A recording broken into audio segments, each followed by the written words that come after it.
12वें भाग के वीडियो में कबीर पर विशेष चर्चा हो रही थी। उसी क्रम को इस वीडियो में बढ़ाता हूँ। इसी कारण कबीर दास जी धर्म से अलग हट करके, ये जो जाति धर्म के झगड़े होते हैं, इनसे बिल्कुल अलग हट करके एक शुद्ध धर्म के प्रतीक बन गए।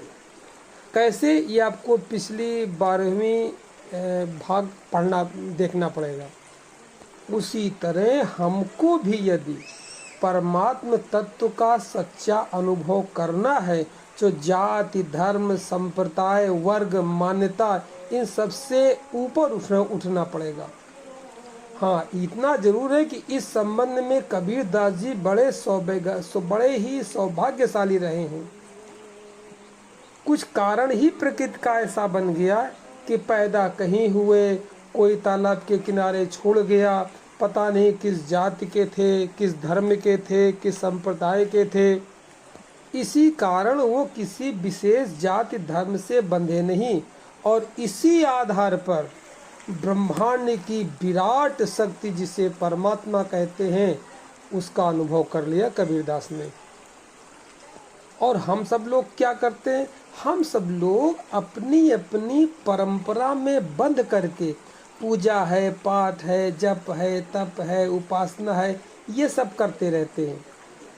अब अगर हमारा जन्म जो है हिंदू परिवार में हो गया तो हम श्री राम, श्री कृष्ण, ब्रह्मा, विष्णु, महेश, लक्ष्मी, दुर्गा, काली, सरस्वती आदि 33 करोड़ जो देवता हैं, समय समय के अनुसार विभिन्न देवी देवताओं की पूजा करने में पूरा जीवन लगा देते हैं।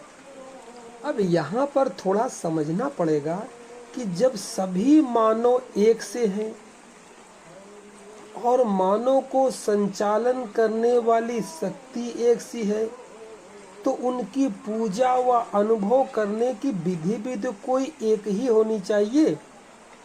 ऐसी ही विधि को मैं अंतर्राष्ट्रीय विधि कहता हूँ। यही एक ऐसी विधि है जो सभी मनुष्यों के लिए सुलभ है। किसी भी धर्म का हो, जाति का हो, संप्रदाय का हो, वर्ग का हो, मान्यता का हो, पढ़ा लिखा हो या गैर पढ़ा लिखा हो, कम आयु हो या अधिक आयु हो, स्त्री हो या पुरुष हो, कोई भी हो, सबके लिए सर्व सुलभ विधि है। और ऐसी ही विधि होनी ही चाहिए, क्योंकि धार्मिक ग्रंथ जितने भी होते हैं सर्व अपनी अपनी धार्मिक भाषा में ही लिखे होते हैं।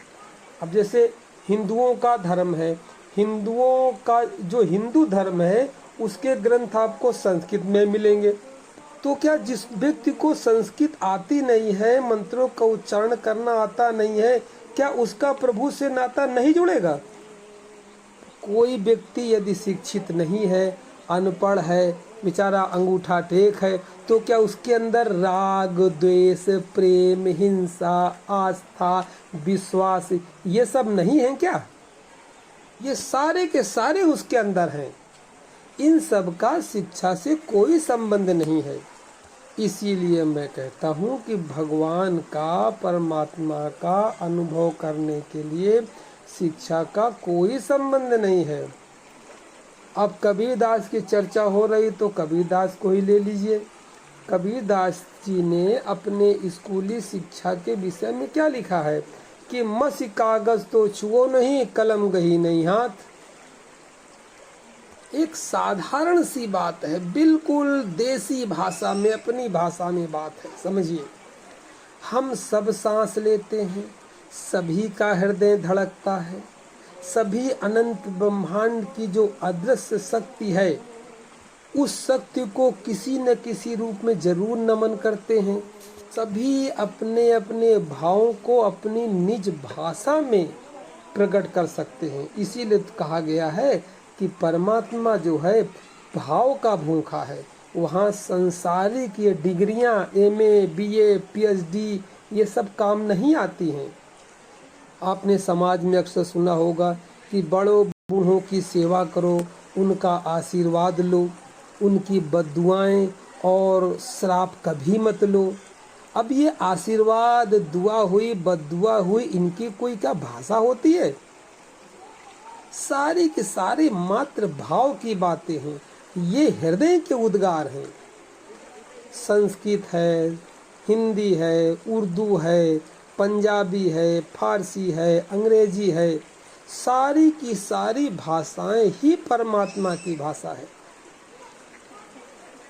ऐसा थोड़ी कि परमात्मा की कोई विशेष, सारी भाषाएं उसी की तो हैं।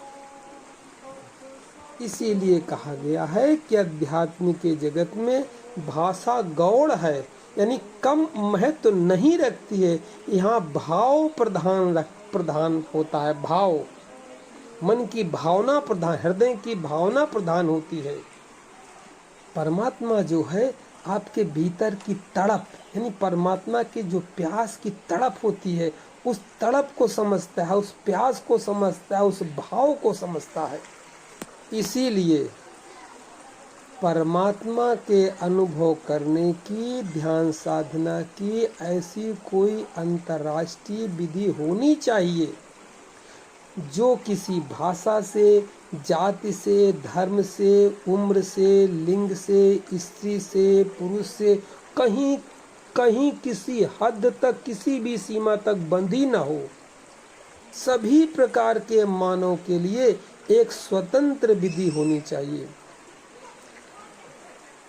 ऐसी ही विधि खोजने का काम ऋषियों, योगियों और संतों ने किया है और विधि खोजी भी गई है। ऐसा नहीं कि विधि कोई है नहीं या आप जानते नहीं हैं, आप सब उस विधि को जानते हैं, मगर जरा अच्छी तरह नहीं जानते हैं।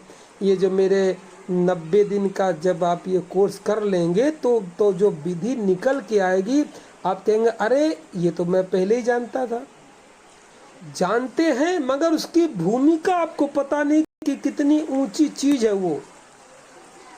जानते हुए भी, समझते हुए भी हम अनजाना कर देते हैं, उसको भी उसी विधि में शामिल कर लेते हैं। जहाँ सारे 33 करोड़ देवता हैं तो एक वहाँ वो विधि भी शामिल कर देते हैं।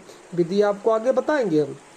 इसी भ्रम की स्थिति को देखते हुए संतों ने कहा है कि एक साधे सब सधे, सब साधे सब जाए, काम बिगाड़े आपनो जग में होत हंसाए।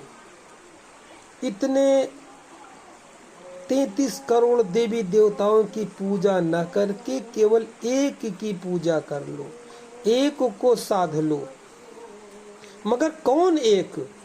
इनमें से एक नहीं, वो एक जिसके द्वारा सब संचालित है।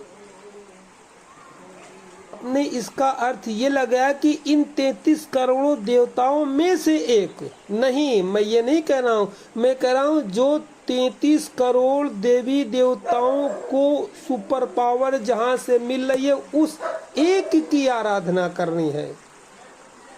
इसके करने से सभी का सार प्रकट हो जाएगा। सबकी साथ में पूजा करते रहोगे तो परमात्मा को कोई भी अनुभव नहीं होगा। समय खूब लगाया, धन खूब लगाया, वक्त खूब लगाया, मगर अनुभव हाथ में नील बटा सन्नाटा ही रहेगा।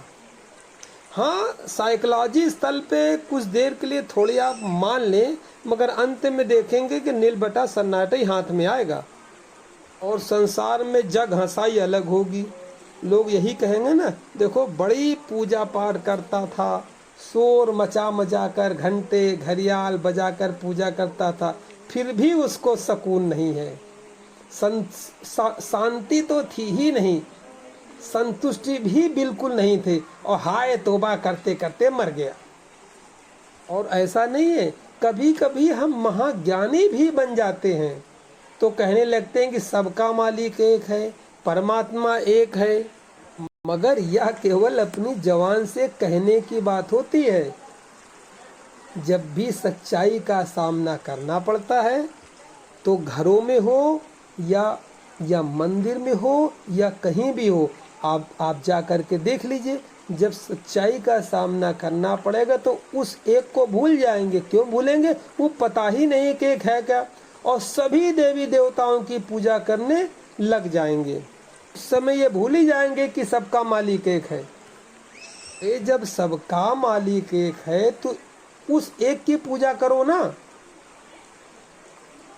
अगर उनसे कुछ बहस करो तो वो तर्क देने लगते हैं कि सभी में परमात्मा का रूप है। फिर अरे जब सब परमात्मा का ही रूप है तो सब रूपों को क्यों पूछते हो? सीधे डायरेक्ट उस परमात्मा के रूप को क्यों नहीं पूछते हो? जैसा है वैसा जान लो, फिर जान करके उसकी पूजा उपासना या ध्यान करना शुरू कर दो।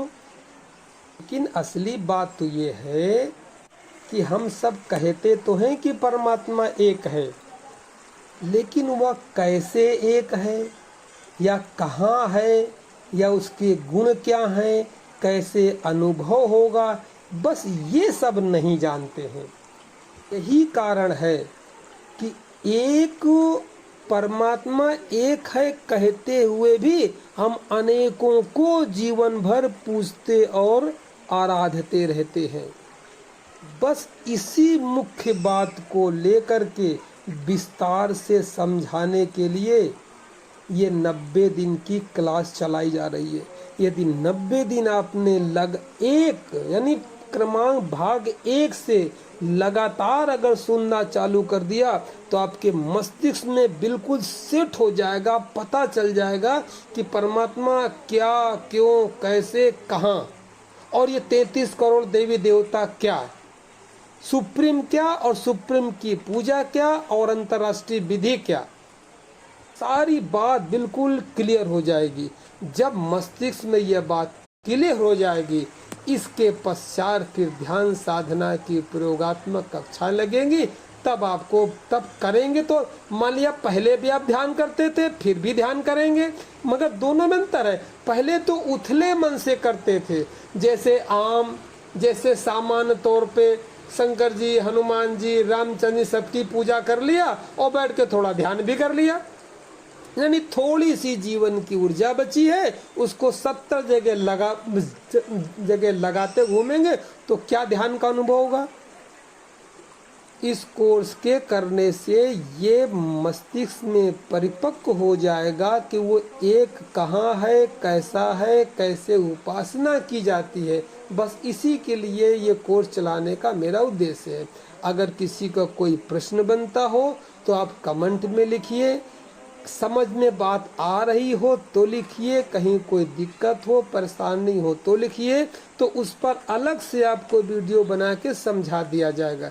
ये हमारी कोई प्रवचन नहीं है, ये एक आध्यात्मिक पाठशाला है। आपको भी पूरा अधिकार है कि आप अपनी बात को क्लास में रखें ताकि मस्तिष्क में किसी प्रकार की कोई शंका न रहे। इधर वीडियो भी देख रहे हैं, उधर में कोई मन में इसके विपरीत प्रश्न भी चल रहे हैं, शंकाएं भी चल रही हैं, तो सुनने से कोई लाभ नहीं है। मन में कोई प्रश्न उठा, तुरंत कमेंट करिए, उसका हल मिलेगा। पूरी तरह संतुष्ट हो जाइए विचारों के स्तर पर, तब जा कर के आगे निर्विचार का अनुभव प्रारंभ होगा। उसकी चर्चा की जाएगी साधना के स्तर पे। मेरी चर्चा को ध्यान से सुना, इसके लिए धन्यवाद। कोई बात हो, कोई पूछना हो तो मेरा मोबाइल नंबर है 98 97 72 74 41, देहरादून।